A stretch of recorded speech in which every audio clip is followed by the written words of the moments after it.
Welcome, my dear brothers and sisters, to another exciting episode of Eagle's Eyes. We thank you for your many mails that you have written, expressing your comments and even asking for some questions. We will answer them in one of these programs. Right now, we are going to continue on our study on spiritual experiences. We have been talking about angels. So, my dear brother, how have you been? I've been doing very well. Thank you. How about you? I'm doing good. I've been just handling all the mails that people are writing, asking you questions. Good. So in the next few programs, I'm going to field all those questions to you. To me? Okay, good. Yeah, because most of them are addressed to you. Is it okay to say I don't know? Yes, of course. All right. But many of them are just people writing about their dreams or the visions. They're asking for interpretation. Anyway, so we last talked about angels, and we specifically talked about an angel of judgment. So we saw through several scriptures, and continuing that, there is another group of angels called the angel of the waters. Now, this may sound very strange. What is angel of the waters? Does it mean they are mermaids? But if you read Revelation chapter 16 verse 5, and the scripture says like this, "And I heard the angel of the waters saying, You are righteous, O Lord, the one who is and who was and who is to be, because you have judged these things." So look at the phrase, the angel of the waters. What do you understand by that? You know, this is not one I've ever really focused on. When we began to discuss this, it's interesting to me. So immediately the way I think, I start asking question. Waters is plural.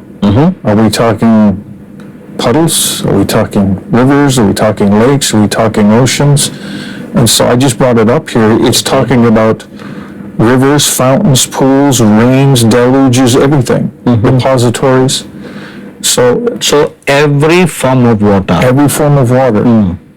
Yeah, so to me, I mean, that unpackages a whole host of insights into Scripture as we read the Scriptures, but also the possibilities of what God has planned for the days ahead. What are you specifying? For instance, I love to study metaphor, but I won't touch metaphor. There's going to be a third of the oceans that are going to be polluted. How do you, especially with the interconnection of all the oceans and rivers, how do you keep it to a third? Interesting. Because water flows. Right. So there's a realm of authority that they have to stop even the flowing of waters and put up an invisible barrier, if you will, to keep it to a third. Like I said, there's a vast, that's against physics. So there's something supernatural not only in their function and who they are, but what God's going to release through them in this hour. You know, something just is coming to my remembrance when you mention about the various kinds of waters, or all forms of water. I remember when in the book of Exodus, when the prophet Moses struck the river Nile with his rod, and it became blood, but even the water in the pots, they were turned blood. Yeah. It's not just flowing water, but every form of water in Egypt, except Goshen, they all turn into blood. That's a good point. So the fountain in the Pharaoh's palace, the pool of water where they have their baths, their drinking water in the pots and in the pans, all turn to blood. Now that's point number one. And you made a very good point where 1/3 of the waters, the ocean waters, were restricted to be judged.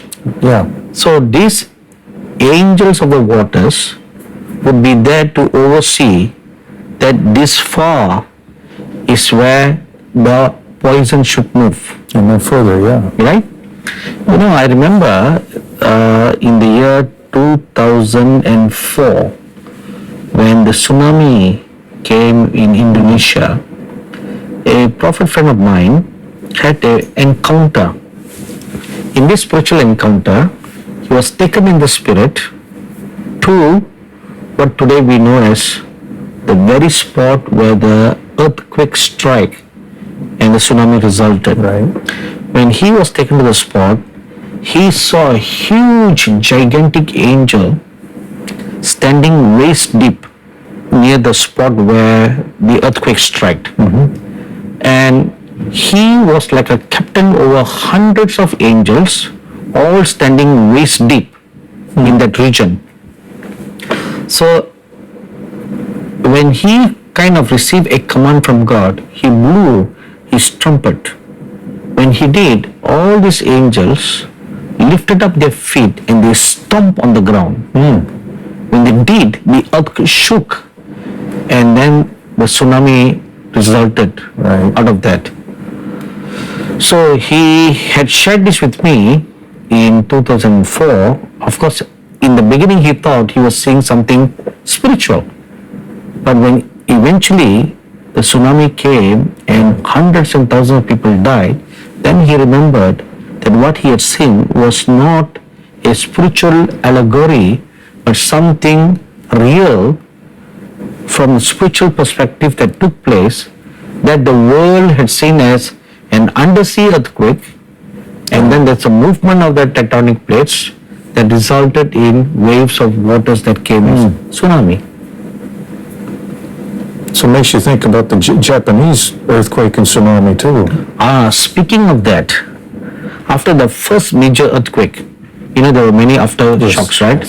One night, if I'm not wrong, it's on the April the 6th, I was meditating the scriptures, and suddenly I saw a vision.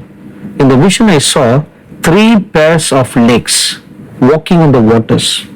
As I looked deeper, closer, I saw angels walking on the waters. And I asked them, where are you going? They said, we are going to Japan. We are going to shake the nation. I said, haven't enough destruction been done? He said, no, we have received command from God to shake the nation one more time. And they walk on the waters towards Japan. That sounds like the angels of the waters. Yes, isn't it? Interesting. I was kind of thinking, now why this angel of the waters? There are some scriptures in the Bible, especially in the book of Revelation, where it says that when the gospel is preached, that even the sea creatures will listen to it and they will rejoice and glorify God. So it's found in Revelation chapter 5 verse 13. And every creature that is in heaven and on the earth and under the earth, and such as are in the sea, and all that are in them, heard I saying, blessing and honor and glory and power be unto him that sits upon the throne and unto the Lamb forever and ever. So look at the phrase there, in the sea. So all the living creatures in the sea, they are blessing and honoring and glorifying God. That's powerful. In Revelation 7 verse 2, it says, then I saw another angel who had the seal of the living God rise up from the east. He had cried out in a loud voice to the 4 angels who were empowered to harm the earth and the sea. So, again, is that the angels of the waters, or are we talking about a class this that is has another different angel. authority over the angels of the waters? Yeah. Yes. So every time, now this really answers a question I had in my mind long ago. When there's an earthquake, and there are lots of references in the Bible that 75% of the time when there's an earthquake, it's a judgment of God. Yeah. So it is a judgment of God. But we have scientists who explain that earthquakes are a result of the movement of the tectonic plates.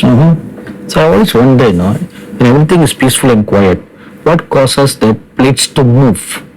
Right.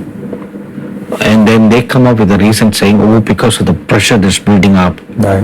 And that causes tension and stress. If that's the case, there should be tension and stress all the time. Yeah. Well, the way to sin in this world. Right, not only specific times. Right. But looking at the scriptures and the experience that my friend had, which I just shared with you, that clearly explains what causes the plates to move. I have no doubt about that. You know, along the Washington coast, there's called the Cascadian Rift. Mm-hmm. And they said this one is so dangerous, it's even more dangerous than the San Andreas Fault. Oh, really? Lots of pressure. But they said, scientists have literally come out and said, if I were you and you lived on the coast, I would move now. Oh. But people have prayed and they have seen angels standing out there. Uh-huh. But they mistakenly, according to what we're talking here, perhaps, have thought, oh, that's God stopping it. No. I think they're at attention until God says start it. Mm-hmm. So that's an interesting thing. Yeah, they're talking about, most people don't know the geography there. You have the Pacific Ocean, and this is only about 200 miles off the coast, maybe.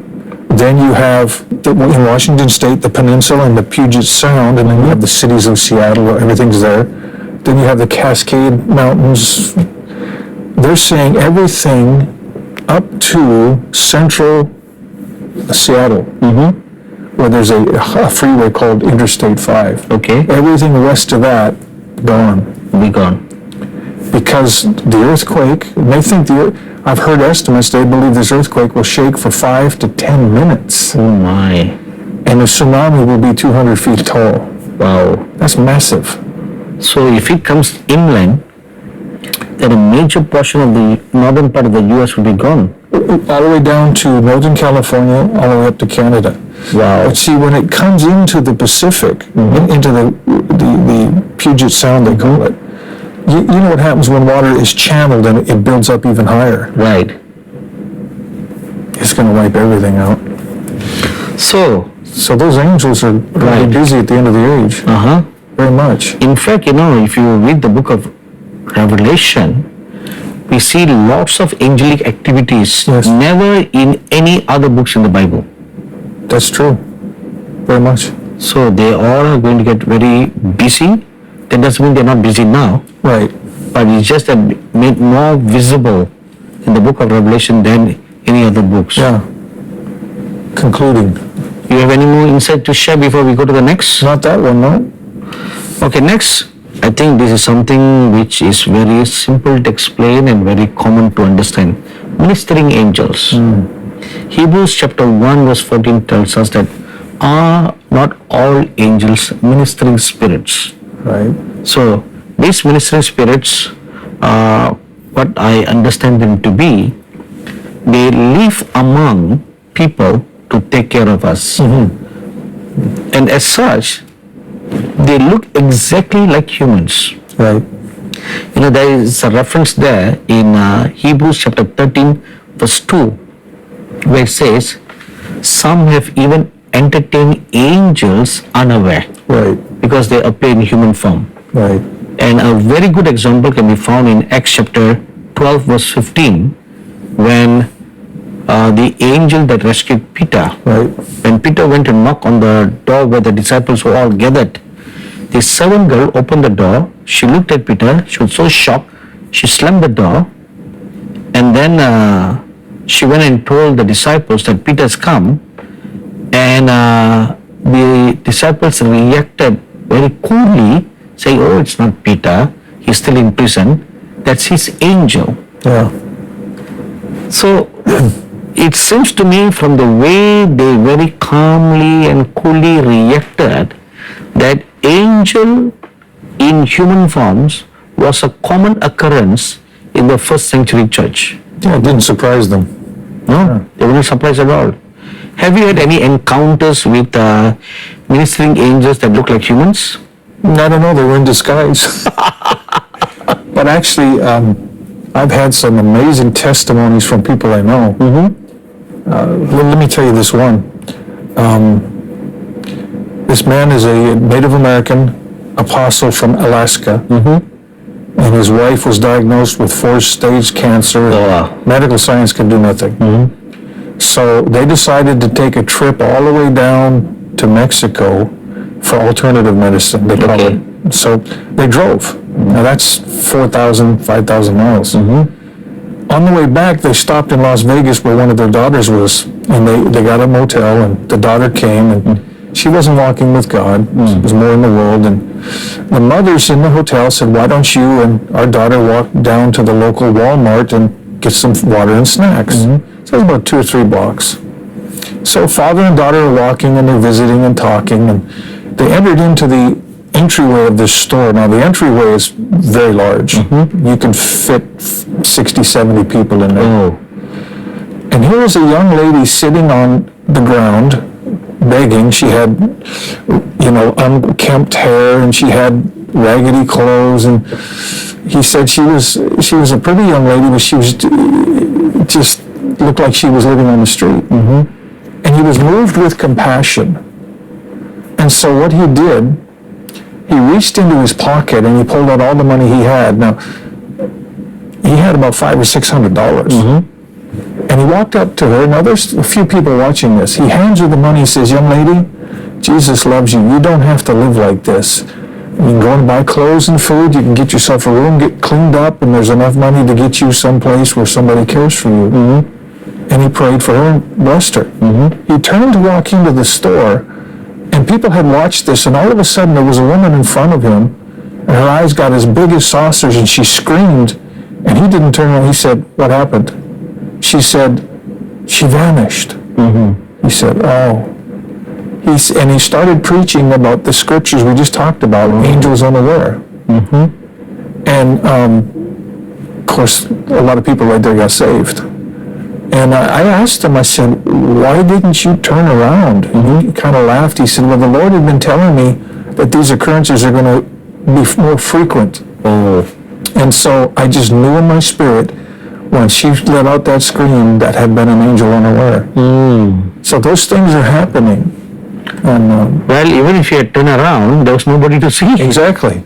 But I had an experience in the year 1985 where I saw an angel in human form for the first time. I was going to another different state for meetings, and I took the wrong bus.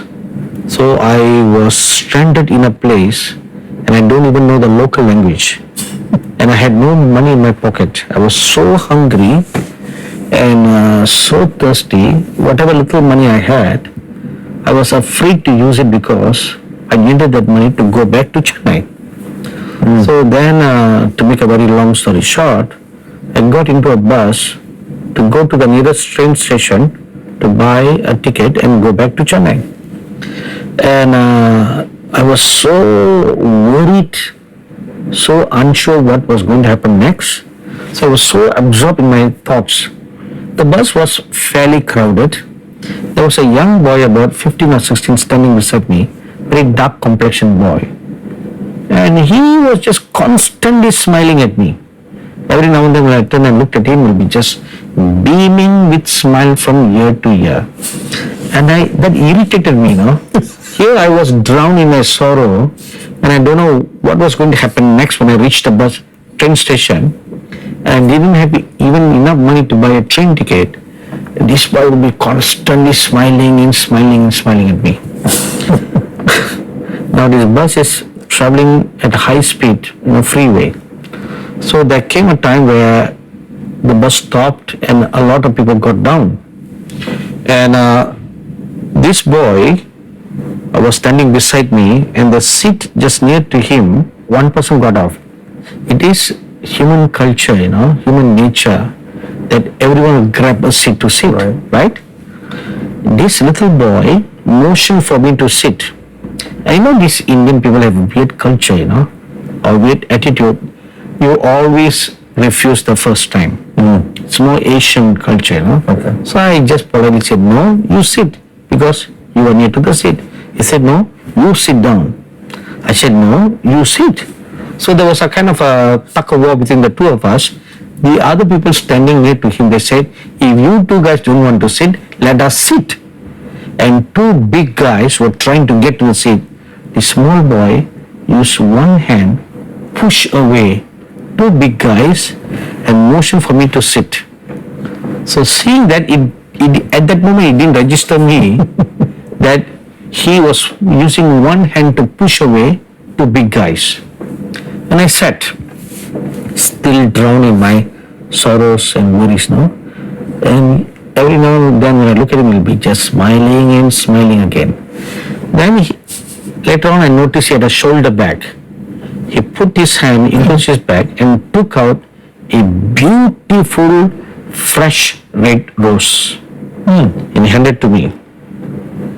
He never spoke a word, but just motioning, this is for you. I looked at him and said, no, you don't give flowers to a man. You give flowers to a woman, not for me. So I said, no, this is for, I signed it. He said, no, he insisted that I take the flower. So I just took it. As soon as the flower touched my hand, I felt a great peace beyond all understanding that everything is under control, that I don't need to worry anything. By now, the bus is like nobody was standing. All the doors were closed. The bus is moving high speed on the freeway. This boy walked towards the exit door, turned, smiled at me, and disappeared. Right before my eyes, disappeared.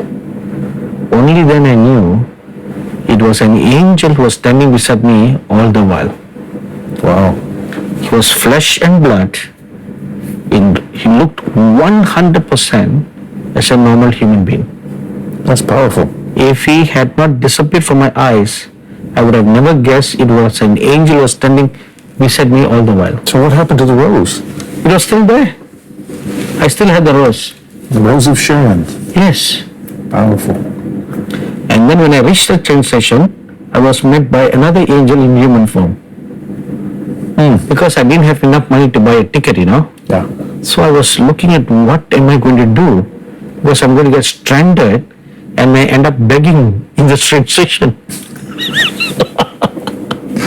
Man of faith, begging in the station. So I was thinking what to do now. So I looked at, I thought I'll sell my watch, and just ask for enough money, just 20 rupees. I needed just, I think 15 rupees to buy a train ticket to get to Chennai.